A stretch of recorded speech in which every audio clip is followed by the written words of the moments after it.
exchange later on in this program. Now, to a developing story, and a huge traffic snarl-up along the busy Nairobi-Nakuru highway has left hundreds of motorists stranded since Friday evening, with reports placing the gridlock at over 20 kilometers. Construction work is reported to be underway around the Naivasha-Gilgil Way Bridge area. Motorists are now up in arms over the perennial traffic snarl-up along the busy corridor. Joining us now via way of phone is our news editor Ray Polo with more details.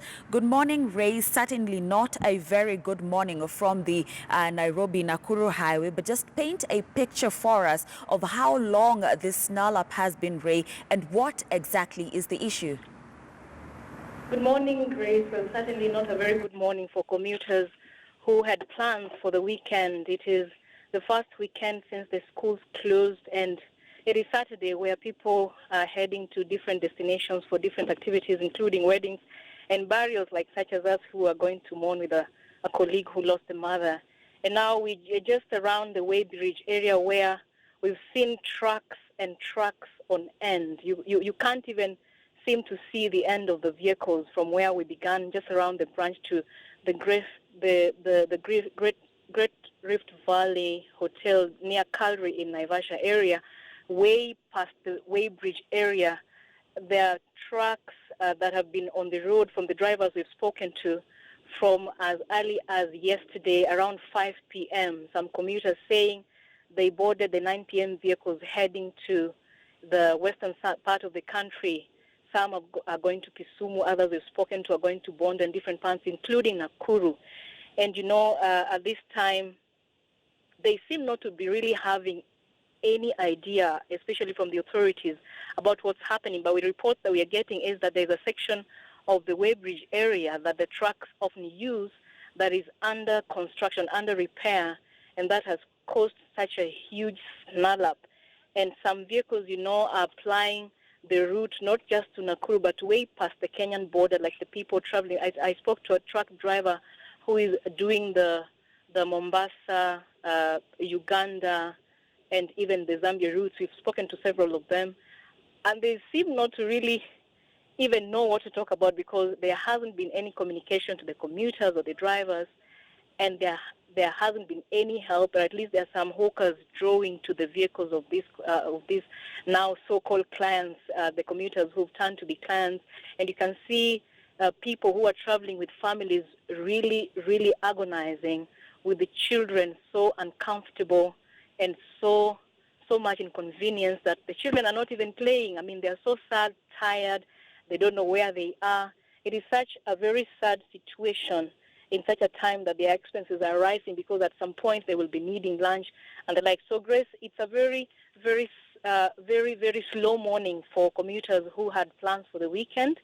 And now we have police from the junction I just mentioned directing people to use the old Naivasha Road that we are on at the moment, and you're also stranded right there. People have been trying to, find their route through the bushes along the old railway line, and some have been stuck in mud because it seems to have rained a few days ago. So it's a very messy kind of affair, and we are seeing just a bit of inch of movement here and there. We can't really say we are out of the woods yet, but at least there is just a glimpse of hope, especially for people who are using the old Naivasha Road.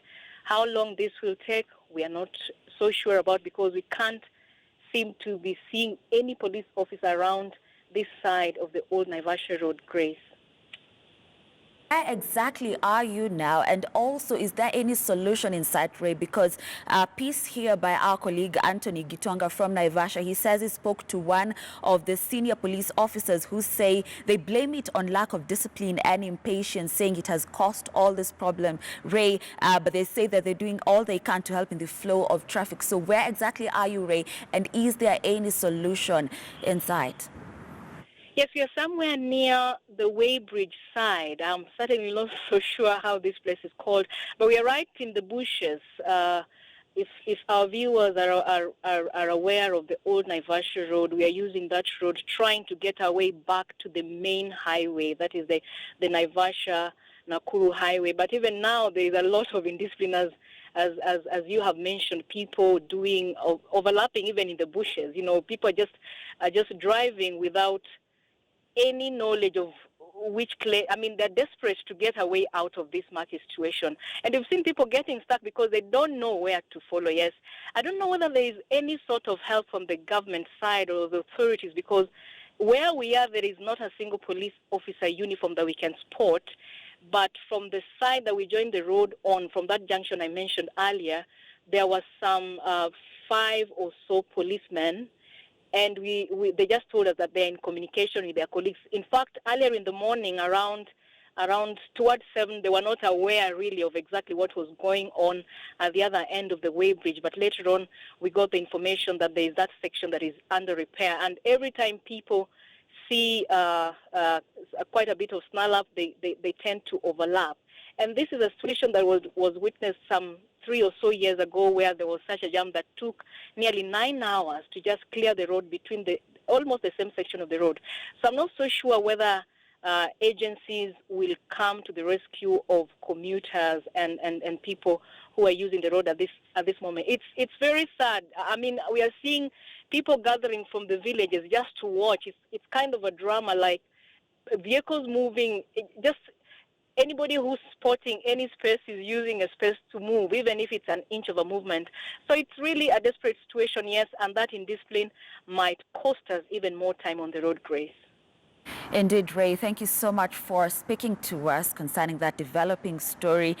She tells us that some of the motorists have actually been there from 5 p.m. yesterday. It is 8:50 a.m. All those hours stuck on the road, a huge traffic snarl up along the Nairobi-Nakuru highway. A friend of mine actually did call me at around 3 a.m. to tell me about the same. And of course, that was our news editor, Ray Polo, there, even as they head over to the burial of the mother of one of our colleagues here at KTN News, Meresha Witi, who is a TV sign language interpreter. Now let's move on to this